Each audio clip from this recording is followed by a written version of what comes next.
आता धनुष्यबाण घेतलेला आहे आणि तो तीर आम्ही शेतकरी दिव्यांगासाठी सोडणार आहोत.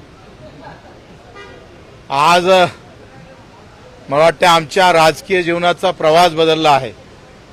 प्रहार संघटना कायम राहून अतिशय निर्भीडपणे अतिशय ताकदीनं जो आमचा अजेंडा आहे, झेंडा जरी बदलला असेल तरी शेतकऱ्याचा, मजुरांचा, कष्टकऱ्यांचा, श्रमिकांचा, वंचितांचा, पिछड्यांचा, दिव्यांग बांधवाचा अजेंडा आमच्या डोक्यात मरेपर्यंत राहणार आहे. मी खास करून शिंदे साहेबांचे आभार मानतो. आम्ही जे शिवसेनेत आता आजपासून कामाला लागू, त्यांची जी सेवा प्रवृत्ती आहे त्याला कायम ठेवून प्रचंड ताकदीनं अतिशय मजबूतीनं सामान्य माणसाला जोडण्याचा प्रयत्न आम्ही करणार आहोत. जेवढी राजकीय ताकद आम्ही शिवसेनेची वाढवू तेवढीच शेतकरी, शेतमजूर, दिव्यांगाची ताकद सुद्धा मजबूत केल्याशिवाय राहणार नाही. त्याच्यामुळं मला वाटतं कोणाच्या मनात शंका असेल का आता शेतकऱ्यासाठी आंदोलन होणार नाही, तर होणारच.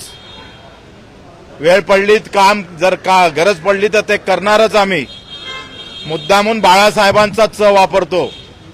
त्याच्यानं ही अतिशय ताकदीची लढाई या शेतकरी, शेतमजूर, दिव्यांगाच्या बांधवासाठी शिवसेना सज्ज राहणार आहे. ताकदीनं रस्त्यावर पण येणार आहे वेळ पडली तर.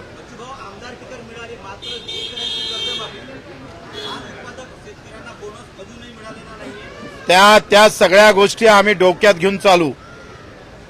शेतकरी आमच्यासाठी मायबाप आहे, अन्नदाता आहे. तो जेव्हा चालतं तेव्हा आमच्या पोटात दाना भेटतं, आम्ही जगू शकतोय. म्हणून त्याच्या खाल्लेल्या अन्नाला बेमान होणार नाही. दिवस सारखेच असतं, माणसानं बदलायची गरज नाही.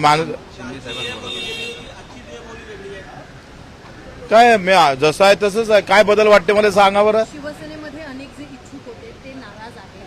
त्यांनी सुद्धा लॉबिंग केली होती. मात्र तुम्ही पक्षप्रवेश किंवा तात्काळ उमेदवारी माझी लॉबिंग मीडियानं केली त्याच्यामुळे शक्य झालं. हाँ चल. मैं अभी शिवसेना के तरफ से अर्जा भर चुका हूँ.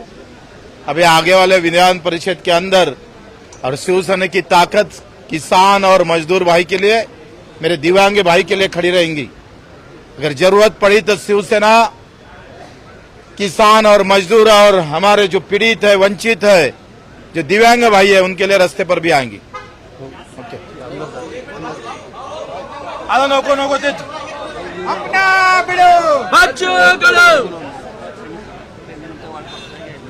हा